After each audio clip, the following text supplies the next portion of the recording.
KPM.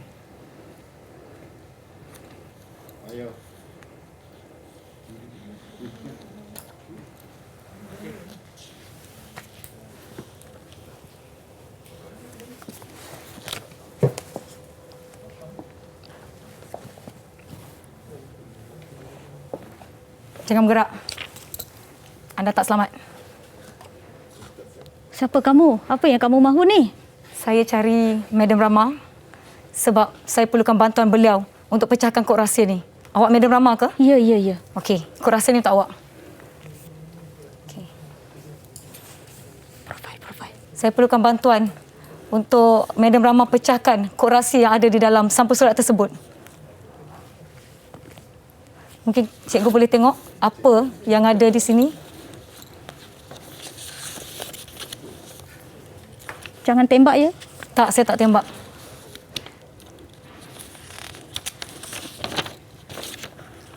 Tujuh dan 13 kucing berangan. Mana nak sama kucing si Johan? Jika satu tidak campur tangan, tentu tidak tewas kekeruhan. Apa ni? Bagi saya sebentar nak fikir. Baik. Jangan lama-lama. Musuh ada di mana-mana. Kita tak tahu apa akan berlaku dalam masa 2 saat ini. 1 minit. Okey. Tak ada 1 minit, Madam. Kita kena cepat. Okey. Kenapa? Adakah Madam dah tahu apa jawapan kod rahsia tersebut? Ya. Tak mengapa, Madam. Tak mengapa. Kita akan tengok profil guru yang akan bersama dengan kita pada hari ini.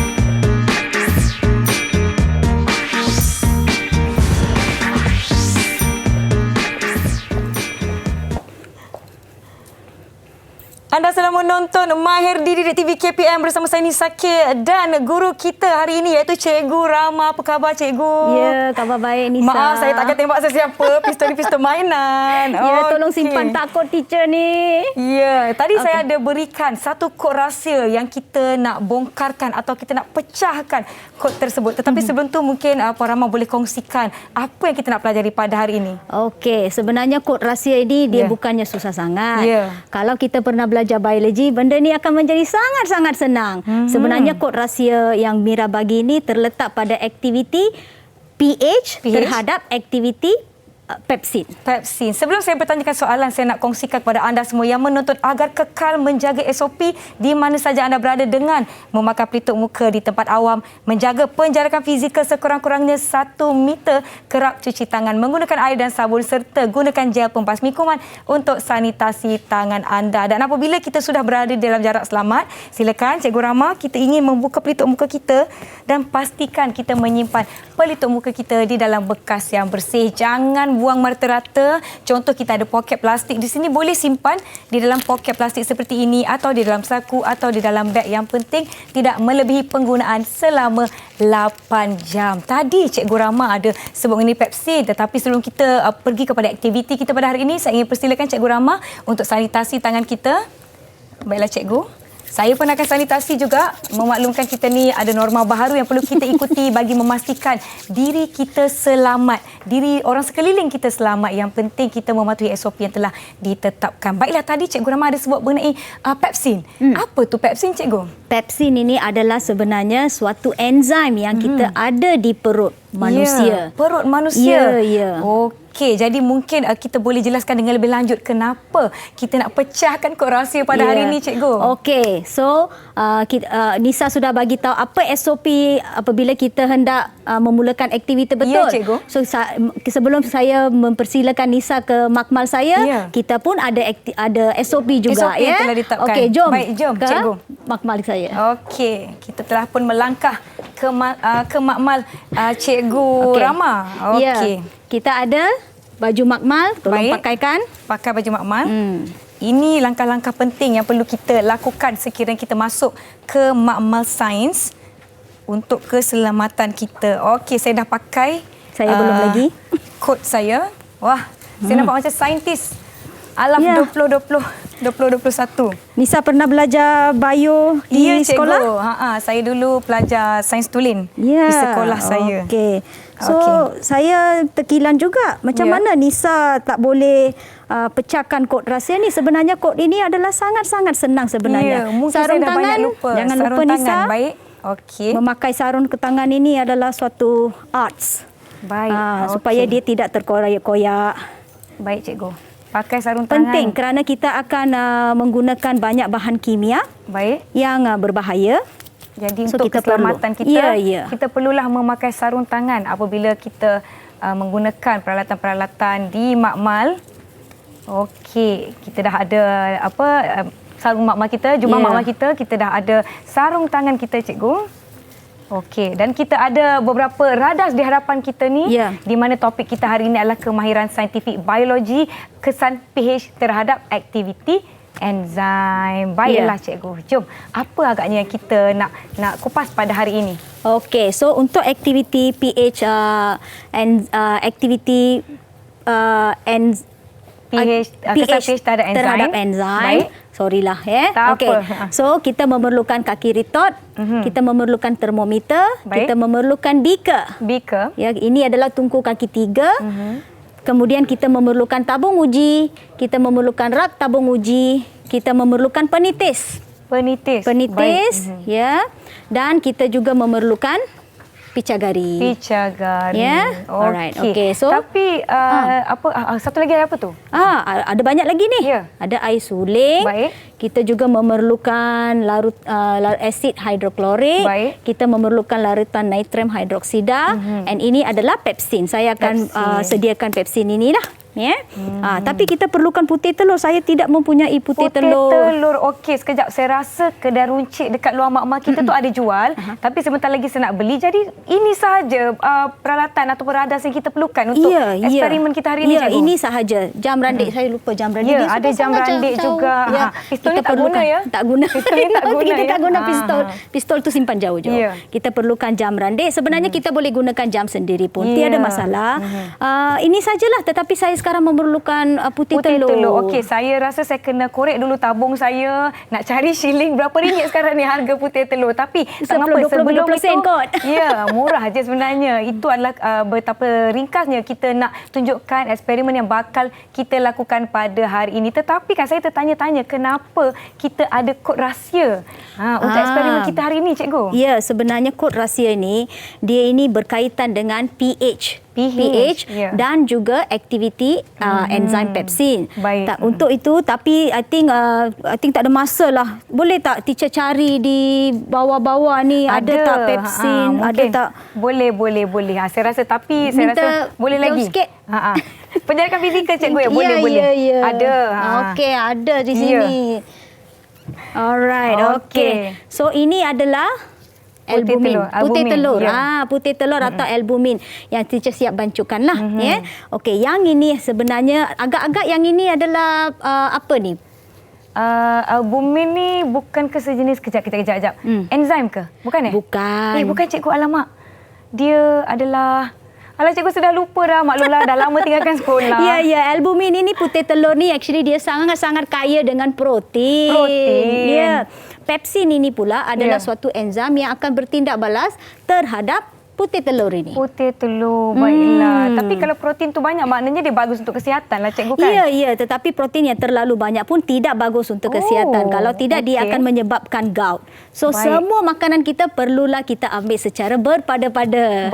Memandangkan kita hari ini nak membincangkan tentang tindak balas pH, mungkin itu adalah sesuatu yang sebenarnya berlaku di dalam tubuh badan kita. Ya. Kan, cikgu, kan? Ini yang saya teruja nak lakukan eksperimen dengan cikgu. Saya pun dah bersedia dan diharapkan penonton di rumah, murid-murid kita telah pun bersedia. Cikgu, topik ataupun subjek kita pada hari ini, topik tingkatan berapa, cikgu? Tingkatan 4 sebenarnya. Tingkatan 4. Jadi bagi rakan-rakan yang menonton, mungkin anda pelajar tingkatan 5 boleh menonton episod ini untuk ulang kaji. Ulang kaji subjek yang pernah anda pelajari. Tengok macam Nisa ingat lagi ke tidak. Kalau tingkatan 5 tu mungkin masih ingat lagi. Macam Nisa mungkin dah bertahun-tahun. Inilah masa untuk Nisa sendiri pun orang kata refresh balik otak kita, minda kita tentang apa yang yang akan kita pelajari pada hari ini, dan kod rahsia kita adalah tugas untuk kita pecahkan pada hari ini. Seperti yang Cikgu Rama dah bacakan tadi, kod rahsianya berbunyi 7 dan 13, kucing berangan.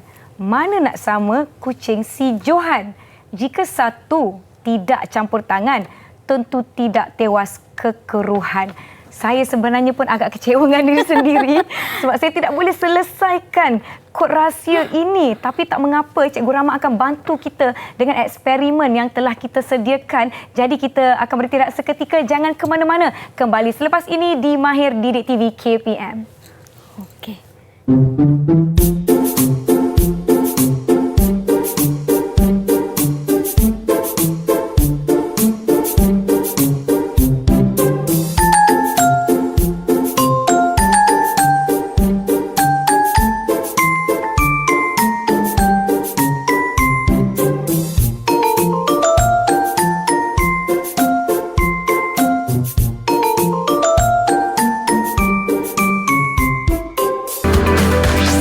Didik TV KPM. Didik TV KPM.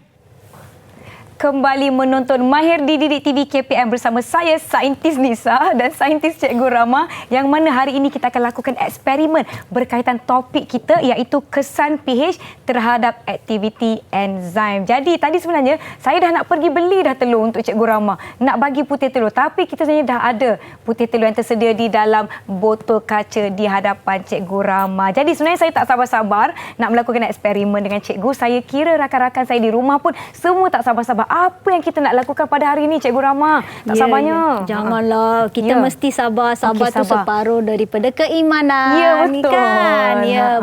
Okay. So kita sambung balik aktiviti pH terhadap enzim pepsin ya. So itu kod rahsia yang yang Nisa bawa tadi ya. Okey, sebelum kita mulakan aktiviti, kita perlu sediakan kukus air dulu. Baik. So untuk menyediakan kukus air, sebenarnya selalunya apa yang kita akan buat di makmal ialah kita akan menggunakan penunuh Bunsen.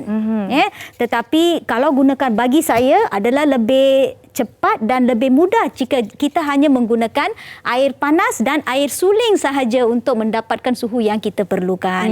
Ya.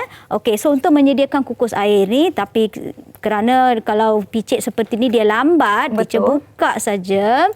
Kita letakkan, kita tuang dia. Baik. Jangan terlalu banyak. Kalau tak, nanti apabila kita nak letakkan lagi bahan, nanti dia akan tumpah keluar pula. Betul, ya? Cikgu. Okey, so sekarang kita masukkan air panas sedikit demi sedikit menggunakan penitis. Baik. Ya? So sementara tu kita akan tengok, kita akan pastikan suhu dia tu naik sehingga 40 hingga 45 darjah Celsius. 40 hingga 45 darjah Celsius so sahaja. ini adalah satu proses yang mengambil memerlukan kesabaran. Ya, betul. Ya, memerlukan kesabaran, and dia juga memerlukan suatu kita panggil sebagai precision, di mana apabila kita hendak mengambil suhu di termometer, mata kita perlulah selari kepada aras merkuri. Ya. Jika tidak, nanti dia akan menjadi ralat parallax. Kita panggil dia. So sangat kemahiran ini adalah sangat-sangat penting. So Nisa boleh tengok tak suhu dia sudah sampai 40 hingga 45 darjah? Kalau nak tengok selari, maaf ya Cikgu ya. Okey, 1 meter. Okey. Kalau tengok selaras, okey, dia dah capai 40 tu.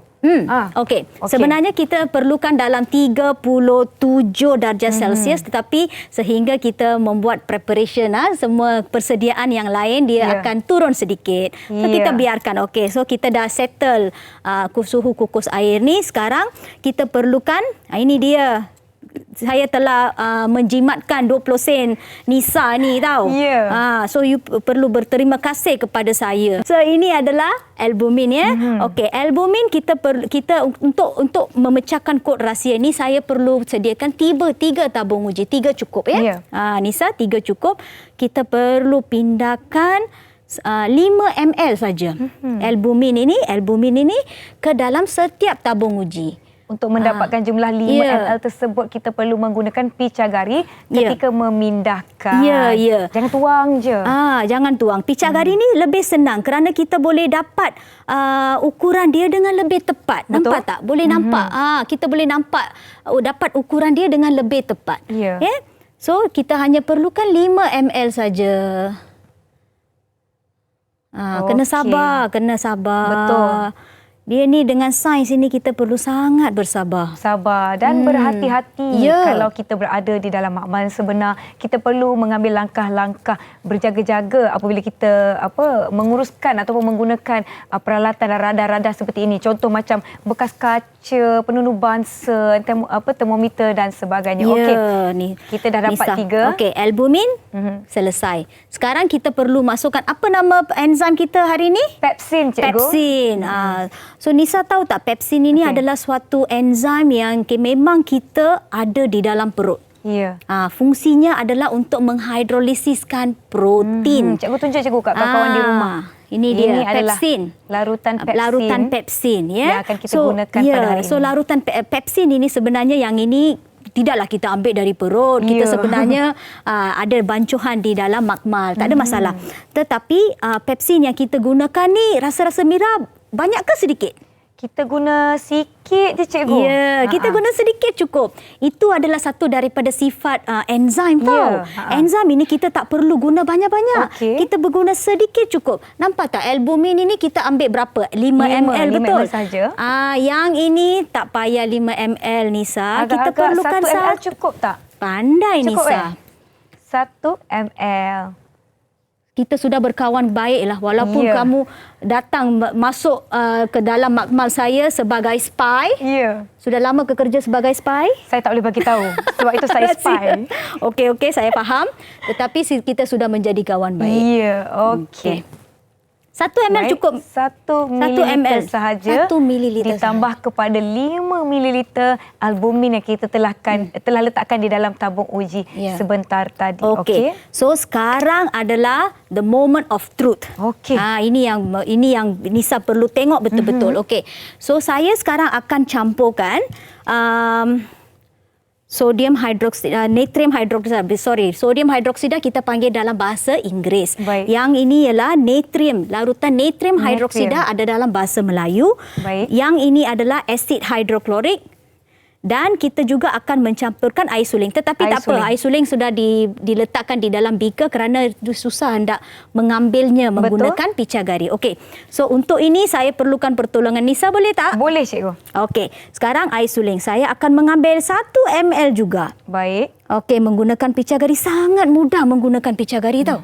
1 ml. Okey. So yang ini Nisa tolong labelkan sebagai A. Gunakan pen di sana. Baik. Okey, pen sini cikgu. Ya.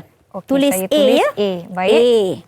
Saya tulis A pada tabung uji yang pertama. Supaya kita tahu ini adalah yang lain. Ya, pelabelan adalah sangat penting. Ya. Kalau kita tak label, mungkin keputusan akan bertukar. Ya. So sangat penting. Okey, so Lisa boleh letak di sini. Tak apa, sekarang kita sudah labelkan. Baik. Tak ada masalah. Okey, sekarang tabung uji yang kedua pula.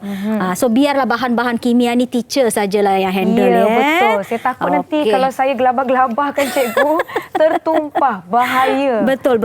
Maka kalau ada di sekolah, kalau berada di makmal sekolah, janganlah bergurau-gurau dengan kawan-kawan sewaktu sedang menggunakan peralatan-peralatan dan juga menguruskan bahan-bahan kimia seperti ini. Okey. Sekarang yang ini saya sudah masukkan 1 ml larutan natrium hidroksida. Baik. Okey, yang ini Nisa tolong labelkan sebagai N. N mewakili natrium hidroksida. Okey. Saya label huruf N. Ingatkan N untuk Nisa. Tapi bolehlah natrium ya. Natrium hidroksida. Okey, saya letak di sini ya. Ya, okey. So sekarang ini adalah tabung uji yang terakhir kita. Okey, dalam tabung uji yang terakhir pula kita akan masukkan larutan asid hidroklorik pula. Moment of truth. Berdebar-debar ke? Maknanya kita sudah meletakkan 3 bahan berlainan kepada larutan albumin dan juga larutan pepsin kita. Ya. Inilah maksud aktiviti kita ni, pH terhadap aktiviti pepsin. Okey, so sudah letak. Okey. Tolong labelkan sebagai H pula. Sebagai tanda hidroklorik tadi. Okey. Okey. So mana tadi yang berlabel A? A di sini. A di sini. Okey. So kita ada H. Teacher nak tunjuk satu kepada Nisa. Inilah maksud kod rahsia itu Nisa. Baik. Okey. Okey. So Ini kita panggil sebagai kertas pH. Kertas pH. Kertas pH ya. Okey, so di dalam tabung uji yang berlabel A ini, saya masukkan kertas pH ini. Kemudian bandingkan dengan menggunakan petunjuk pH. yang ada di Baik. sini. Okey. So dia menunjukkan pH berapa, Nisa? Saya nampak dia pH 6. 6 ke 7? 6 tu saya dah tutup Macam tu. lebih kurang. 7. Dia lebih tepat kepada pH 7. Kita boleh tunjukkan kepada rakan kita. So dia ni lebih kepada 7 sebenarnya. 7. Dia lebih menyerupai warna di pH 7. Baik. Ya. So ini menunjukkan bahawa yang ini adalah neutral. Neutral. Okey. So selesai. Okey. Maknanya Kemudian A adalah neutral. So 7 ini adalah neutral untuk tabung uji yang berlabel A. Okey. Kita lihat yang berlabel N. N pula. Di tengah-tengah ya. A to H. A to H. Oh salah H ni. ke N? N. Sini Nisa. Ya, N Nisa untuk Nisa. N. Okey. Kita celupkan. Saya pula berdebar nak tahu apa keputusan daripada ketiga-tiga tabung uji kita. Okey. So yang ini pula sodium natrium hidroksida ni Okey. di pH lebih kurang Lebih kurang 14, 13. 13. Lebih kurang di 13. Teacher tutup 12 ini supaya nampaklah ya. So dia ni lebih kurang 13. Baca ayat pertama baris pertama kod rahsia tu. Kod rahsia tadi baris pertama berbunyi 7 dan 13 kucing berangan. 7 itu mewakili neutral. A. Okey. 13 mewakili natrium hidroksida. Okey. So inilah maksudnya baris pertama kod rahsia Nisa ini. Baik. Jangan lupakan ini ada H lagi. Betul. So yang ini saya ingat Nisa boleh tahu, boleh agak dah. Sudah pandai dah masuk makmal teacher ni kan. Saya cuba. Kita cuba. Okey. Yang mana tadi dicampurkan dengan asid hidroklorik. Kita lihat nilai pH berapa. Okey. So dia lebih kurang 1, cikgu. 1. Ya, sekarang boleh tak Nisa agak Okey. yang mana antara kod rahsia tu yang mana?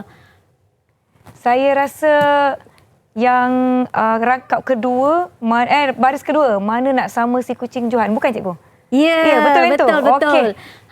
Apa maksud Johan ni sebenarnya? Johan tu apa nombor? Kalau you dapat Johan, apa nombornya? Kalau saya lumba lari, saya menang pertandingan tu, sayalah Johan.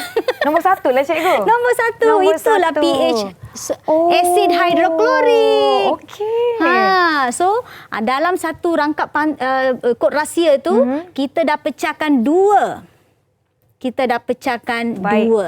Alright. Okey, saya dah nampak dah dekat situ. Okey, sekarang tapi belum habis lagi Belum Nisa. lagi, cikgu. Baik, Belum lagi. Actually kita punya tu belum habis lagi. Okey, sekarang saya nak Nisa ambil ni. Boleh bagi tahu tak bagaimana rupa, bagaimana dia nampak sekarang yang ini?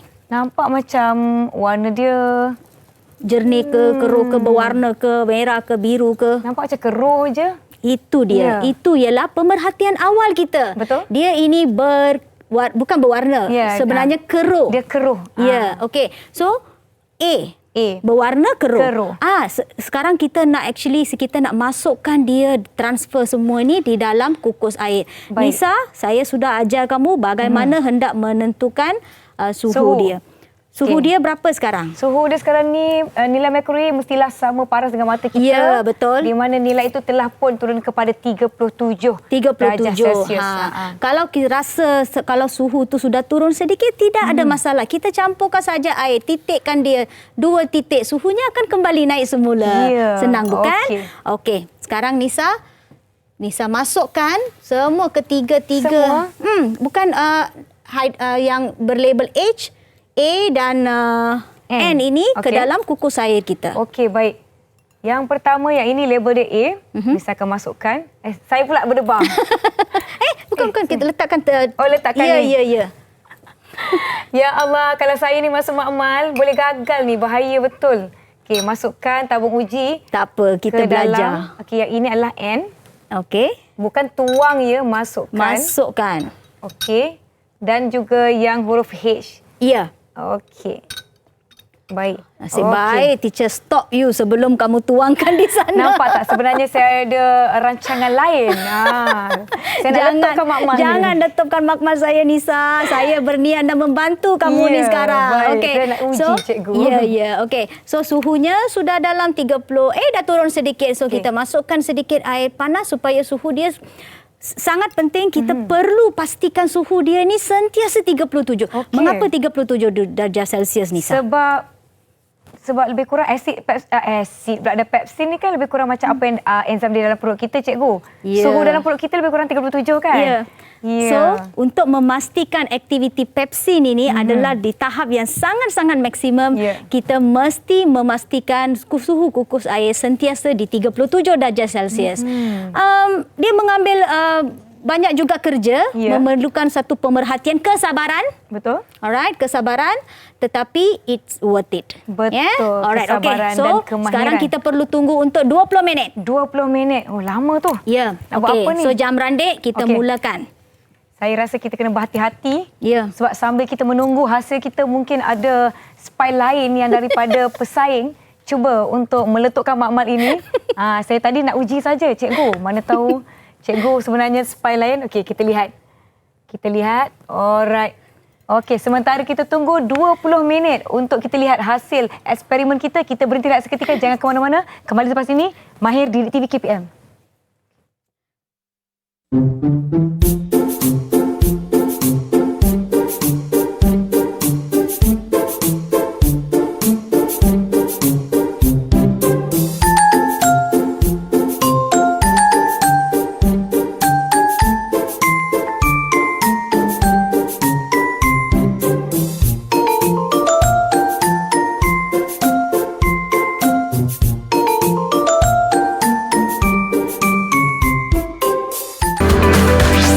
Didik TV KPM. Didik TV KPM.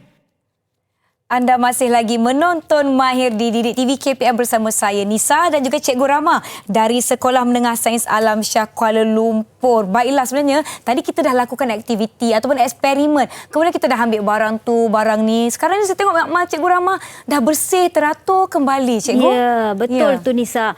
Kita selalu kena pastikan bahan-bahan di makmal kita walaupun selepas kita membuat suatu aktiviti, kita mesti pastikan semua bahan dan radas sentiasa teratur. Mesti sentiasa teratur supaya dia tidak menyebabkan kemalangan, tidak menyebabkan pertukaran bahan dan banyak lagi sebenarnya. So kita selalu kena pastikan macam dapur juga. Betul. Apabila kita sudah selesai masak, kita mesti make sure semua teratur. Teratur, kemas dan bersih. Itu antara kemahiran kita perlu ada sebagai seorang murid di kita punya makmal sains. Apa yang Cikgu Rama lakukan sekarang ni adalah untuk memastikan suhu air kita ni sentiasa berada pada tahap 37 darjah Celsius. Saya ada soalan, Cikgu Rama. Saya sangat-sangat kagum. Dalam perut kita ni ada bermacam-macam enzim. Salah satunya yang bernama asid hidroklorik. Betul ke asid hidroklorik ni enzim yang paling kuat dalam perut kita? Ya, asid hidroklorik ini sebenarnya adalah suatu enzim yang sangat-sangat kuat. Bukan enzim, dia ini adalah asid yang kuat. Asid yang kuat. Asid yang kuat. Sebab itu pH-nya menunjukkan 1. Betul. 1 menunjukkan enzim itu adalah enzim yang sangat kuat. Paling asidik. Ya, tetapi tengoklah, itulah ciptaan Tuhan. Dia telah memberi satu asid yang sangat-sangat dikuat di perut, tetapi dia juga telah memberikan suatu perlindungan. Kita juga mempunyai satu mekanisme perlindungan di mana kita mempunyai mucus. Kita ada sel-sel mucus di sepanjang epitelium perut kita yang merembeskan mucus. So mucus ini menjadi perlindungan lah kepada kita punya perut ni supaya asid hidroklorik ini tidak menghakis. Asid menghakis, Nisa.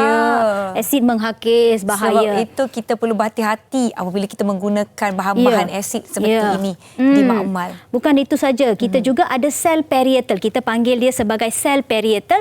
Sel parietal ini akan merembeskan hidroklorik asid. Baik. So kita ada 3 jenis sel di lapisan epitelium sebenarnya. Kita ada sel utama. Sel utama utama akan merembeskan pepsin. Ini dia pepsin. Dia akan merembeskan pepsin. Kita ada sel parietal yang merembeskan hydrochloric acid.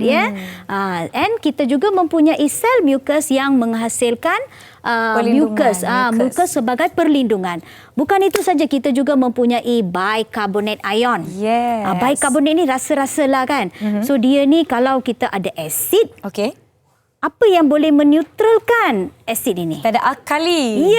Bicarbonate ini adalah alkali. So sebab itu apabila asid dia kena kepada lapisan perut kita ini, dia akan menjadi, nak kata neutral sangat, tidak, tetapi near to neutral. Jadi ianya selamat di dalam badan kita.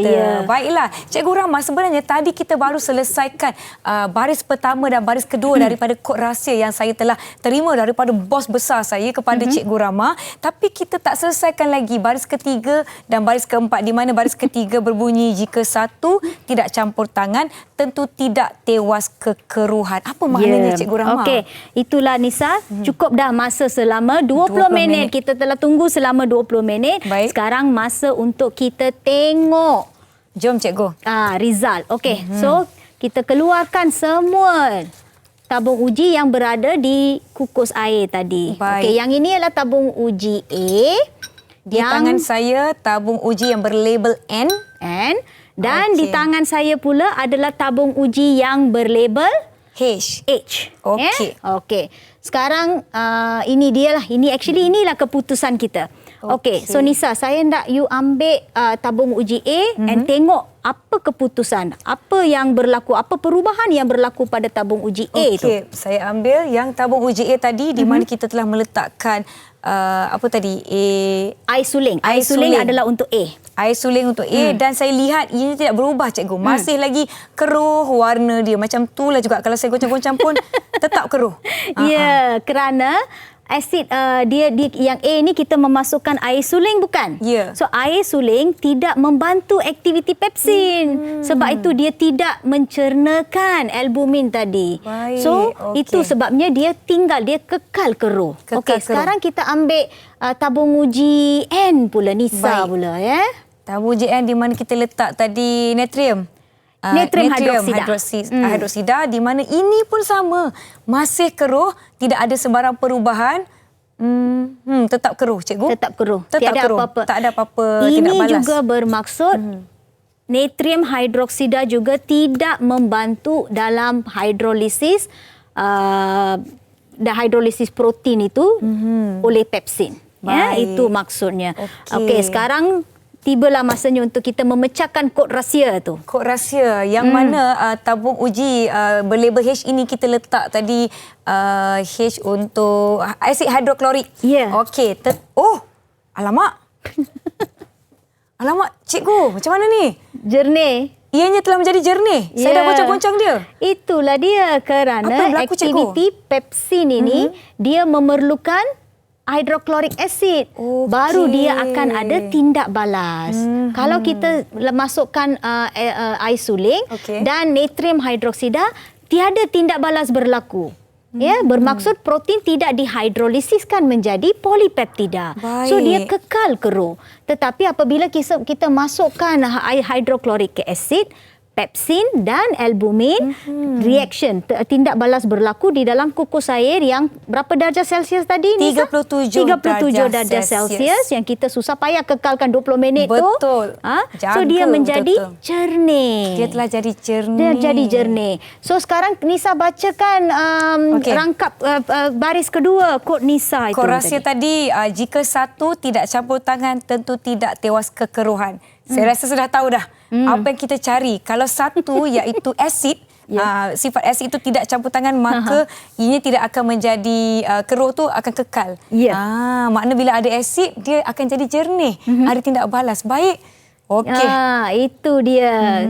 Kod rahsia tu telah dipecahkan, Nisa. Itu sahaja. Senang, Nisa. Senang saja rupanya. Tak payah Nisa cari saya pun sebenarnya.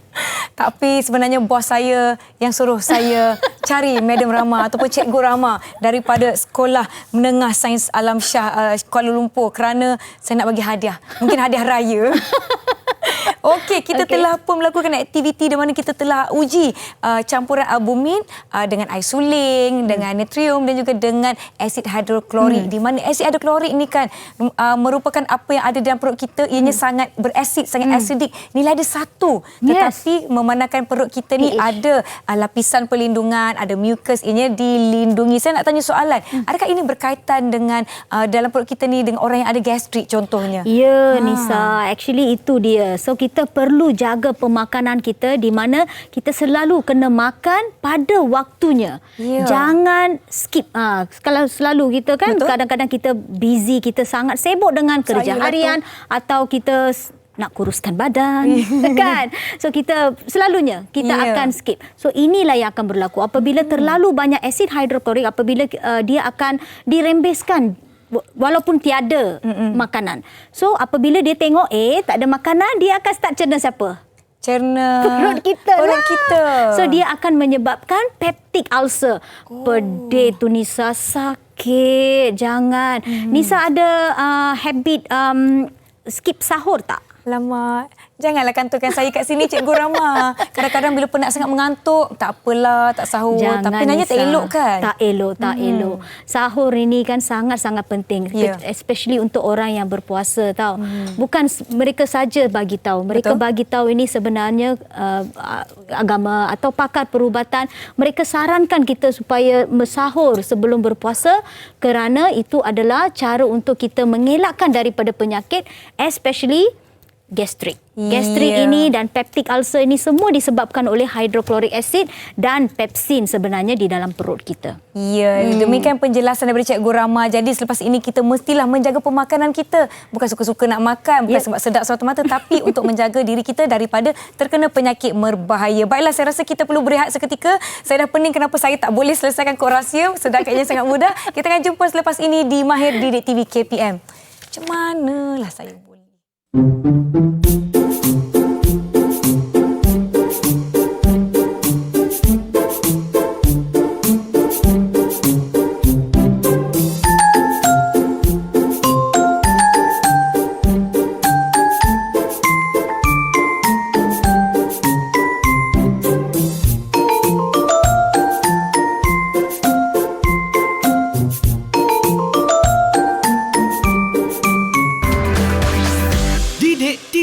KPM.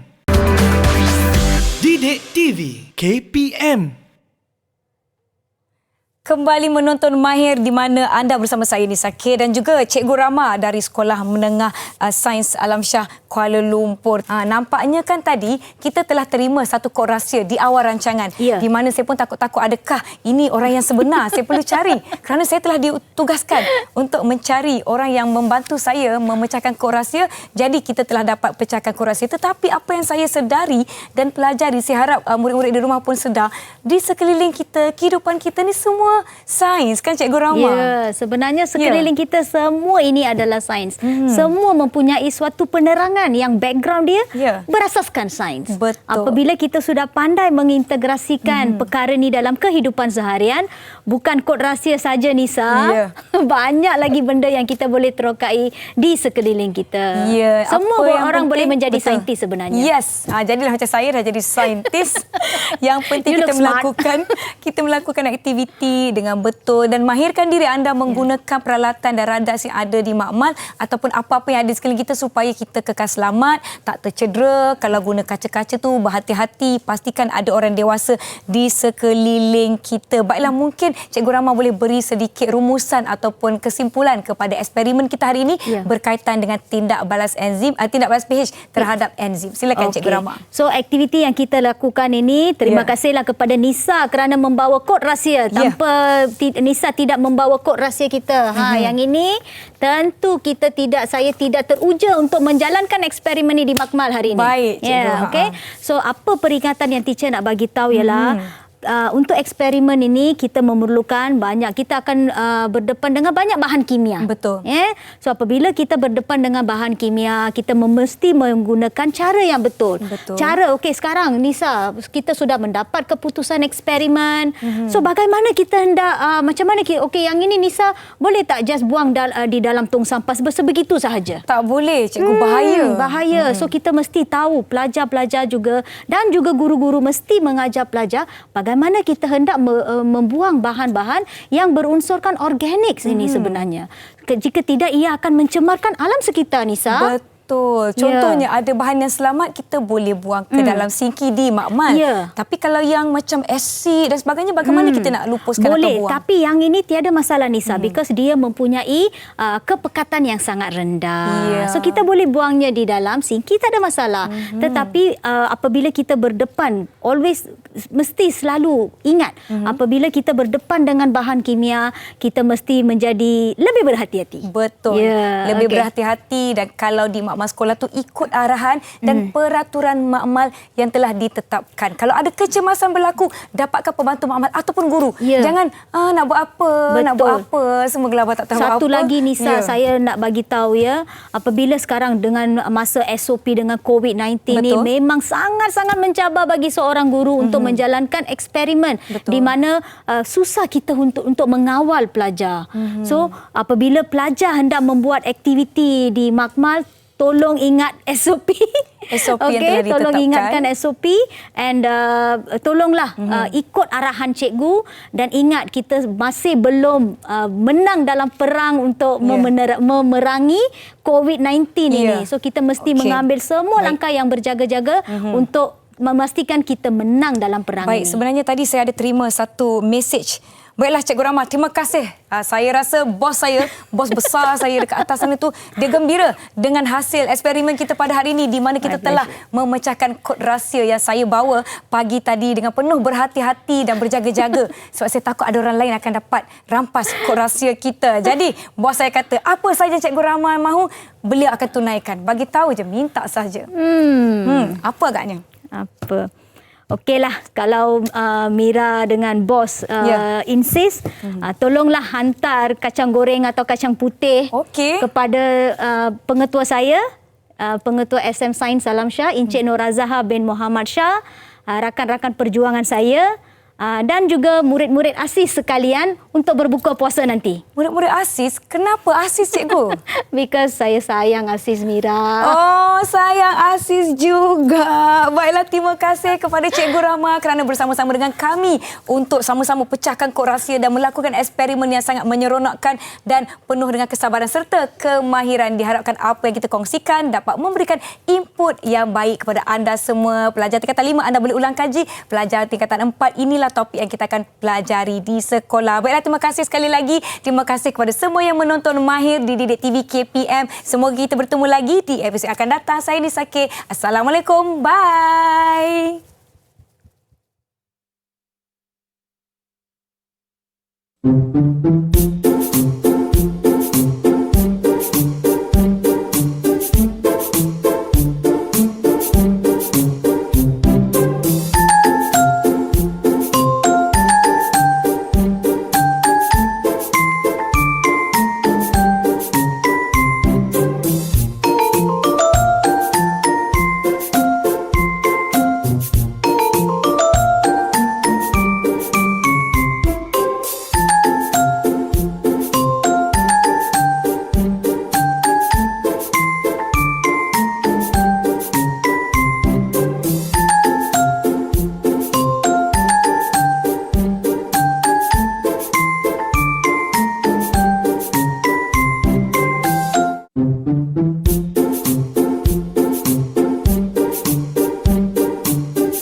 KPM